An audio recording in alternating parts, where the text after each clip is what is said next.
Out of the last 6 races in PSGL F4, I've only ever scored a single point, and that's quite disappointing. I usually wouldn't make too big of a fuss out of it, but most of the tracks that are left on the calendar are quite bad tracks for me, historically. But Mama didn't raise no quitter, and going into Singapore, I'm feeling very, very confident today, and I don't think there's anything that can really go wrong here. No! How did this bizarre situation come to be, you ask, where half the grid is on softs and the other half intermediates? Let's go back in time about 10 minutes or so. Oh, hell nah. Hell no. Okay, we need a wet setup. Boy, have I never been more glad to have rain in my qualifying sessions. Usually, this would be quite bad news, but today, since your boy didn't practice at all, this is actually great news. But because of how the track evolves in the latest F1 games, the only qualifying lap that really matters is the one at the end of the session, because that's when the track is at its grippiest. And this is especially true today since the rain is set to become lighter and lighter by the end of the qualifying session. The first 15 minutes is used for reconnaissance. Since we don't run Park Ferme in PSGL, you can go out there, see how the car feels, and make all the changes you want to the setup. And this is also why I'm going out on the softs, even though the track is still greasy. This is all done to see if the track is ready for the slicks yet. There's zero grip.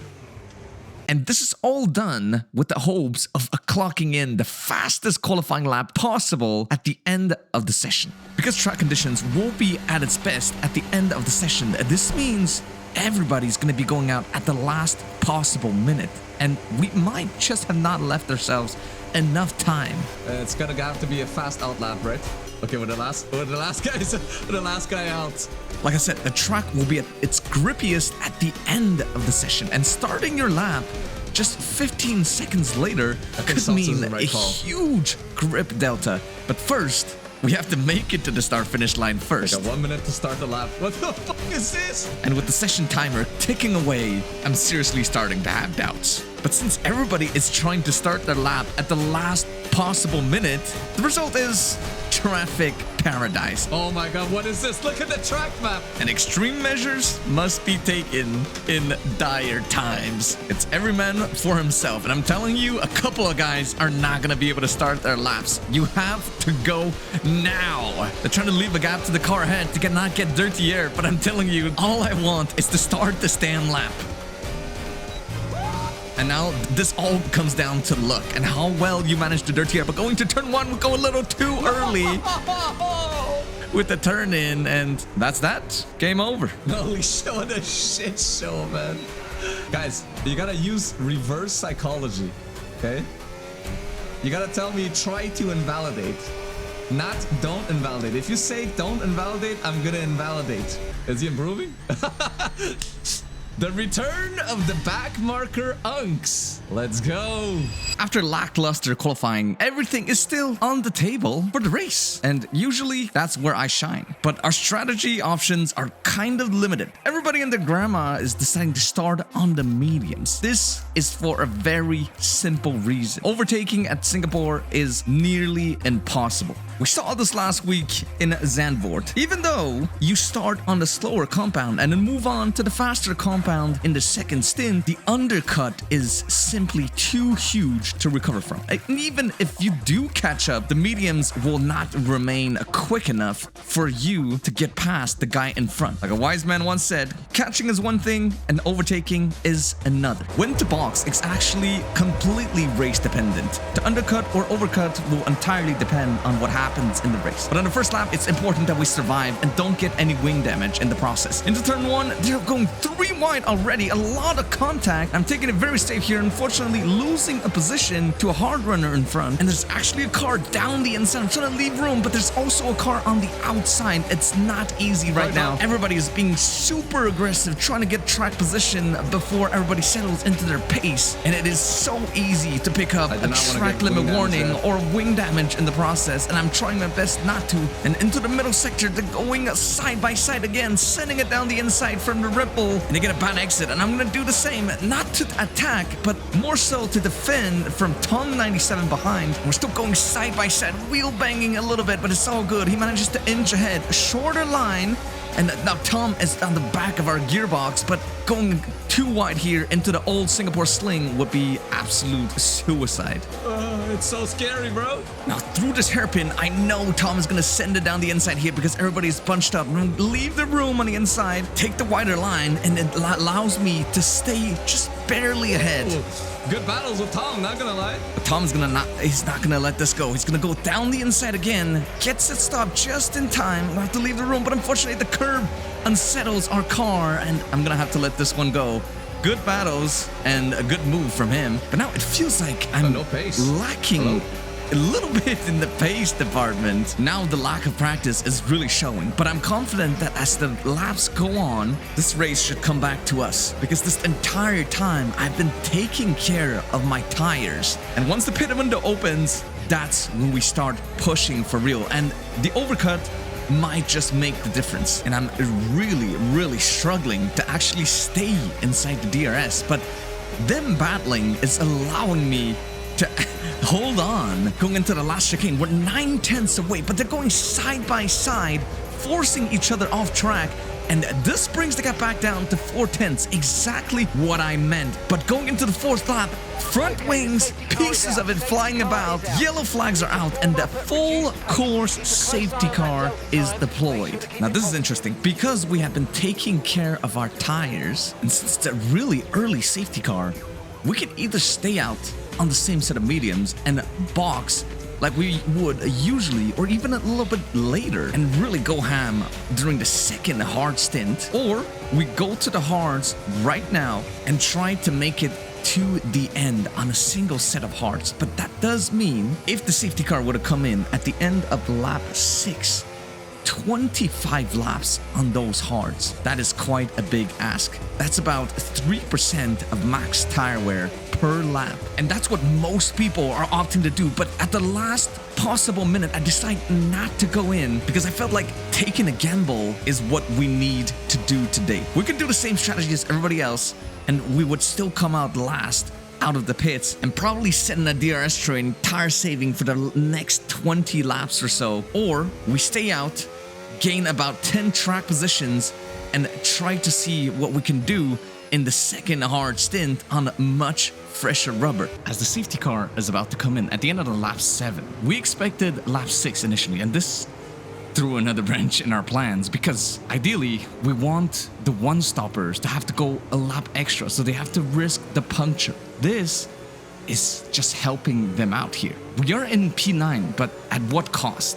Everybody behind us is on fresh hards, and we have to stretch this medium stint for at least another 5 or 6 laps for this strategy to be worth it. The plan is to go all the way to lap 14, 15, maybe 16 if possible, which means a 7 or 8 lap tire delta when we do come out on the hards. We will have a full pit stop distance to cover up, but I'm telling you, these new hard runners are not going to be driving at 100% pace for the remaining laps of this race because they need to make sure that they can make it to the end. And I am the last of those who have stayed out. This means I have task of holding up the new hard runners, and this is not going to be an easy task because we're talking about 20 to 25% tire delta, and that is huge in the F1 game. Is to keep track position, stay with the lead train. And we're going to try to stay with the lead train for as long as we can, manage our battery so that we always have enough to defend should the kick behind us decide to attack. And on quite a few occasions, he's gotten actually really close, getting a better run out of the corners. And I have to go slightly defensive here to make sure he doesn't send it, because if it comes down to a traction battle, he will win 100% of the time. This goes on for quite a while, and on lap 13, a lot of the guys are finally boxing, and I think this is too early. And now we have to pick up the pace, because if we don't, we are going to suffer from a huge undercut. The car ahead is on hard. Even though he hasn't boxed yet, those hards at this point relative to our mediums are much quicker. And he's going to pick up the pace to try to get the DRS from the car ahead. This does mean we have to keep up unless we want to be left for dead. And without DRS, we will get eaten alive from the cars behind. Track position is so crucial on this track, and coming through the hairpin, we're down to about 8 tenths now, at 9 tenths on the exit, but we get DRS one more time. And this is when we decide to pull the trigger and go into the pits. This has gone on for far too long, and there's already a gaggle of cars together behind the main train, and we're definitely coming out behind. The undercut is absolutely huge here. We're talking about a second or two, even more, the longer you stretch this overcut. But here's the thing.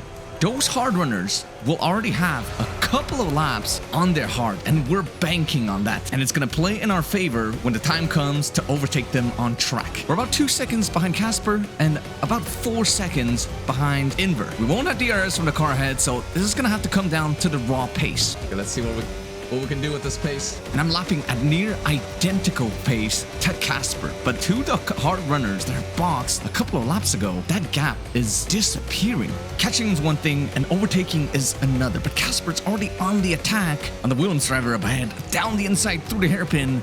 Now we're really close behind. Them battling has allowed me to catch up, but we don't have DRS, not yet at least. The grip differential is crazy here. Just staying behind the Williams drivers has cost us almost a full second again. We cannot afford to stay behind. We have to get up there and stay with Casper. And I'm pushing to really get back inside that 1 second window with Casper, but this is where I make a huge mistake. Burning too much battery just to catch up. This means I now have to spend maybe another lap or two just to recharge my battery before I can attack again. And Casper is not gonna wait for another moment longer. Down the inside of the Alpine driver at the end of the DRS zone, and he makes the move stick. The superior traction coming in clutch, but now I'm again stuck behind a car that has DRS. And all this time we're catching up to the lead train, and now having regained a little bit of battery, I'm gonna go on the attack now, but both Alpine actually attacking each other. This is where maybe I get a little bit too impatient down the inside where there's not really an overtaking opportunity. Get a worse exit out of that corner and shooting myself in the foot basically through this old Singapore sling. Let's see if we can line up a move into the hairpin maybe. Just a couple of tenths away. The tire delta is really coming in clutch, and I go down the inside here, but I think I was a little bit too far for that, and he turns in and I get damage on both front wings. Oh, front is not biting anymore. I can't believe this. One silly mistake has cost us big here. You can say bye-bye to any chances of catching up to the lead train, but I'm still gonna race and give it my best shot because you never know what's gonna happen in the closing stages of the race. But now we actually get a good run coming out of the sling. About 2 tenths away from Alessandro, I send a dummy down the inside and it compromises his braking. Down the inside we go, and now we get superior traction and more battery to play with.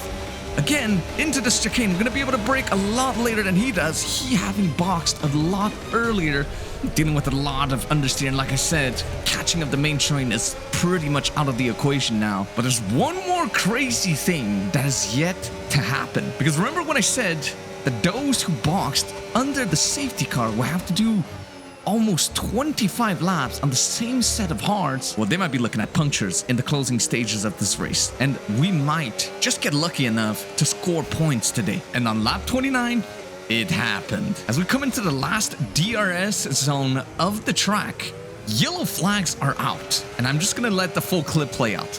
Tom 97 has crashed with Axel in the Mercedes. He was spun because of the infamous kink in the middle of the road. Tried to do a 180 and get going again, but he gets T-boned by the Mercedes driver who never saw his car coming because that corner is blind. And there's still 2 more laps to go, so anything can happen. Anybody can still puncture. And I'm getting told by Simone at this point that they are in the 80s in terms of tire wear. In case you didn't know, once your tire wear hits 80%, this is where you could puncture at any point in time. Is there anybody else that's gonna puncture today? So maybe we can score a cheeky point. Unfortunately, apart from Tom, nobody punctured. And this is kind of crazy because most of them were in close to the 90s in terms of tire wear. And if you ask me, the tire model or how the tire wear works needs to change. But I'm glad it's worked out for them. After this race, there's still 3 more rounds to go. Spa, Abu Dhabi, and Jeddah. Our pointless streak continues, but we need to fight in these last few rounds. These will probably be the last league races on F125. For PSGL at least, let me know what you think. Are we gonna end the season with a single point? Or am I looking to get lucky in the last 3 races of the season? This is Formula Kai signing off. I'll see you very soon. I'm just gonna say, we didn't finish last. No practice, P12 on this grid. I'll take it.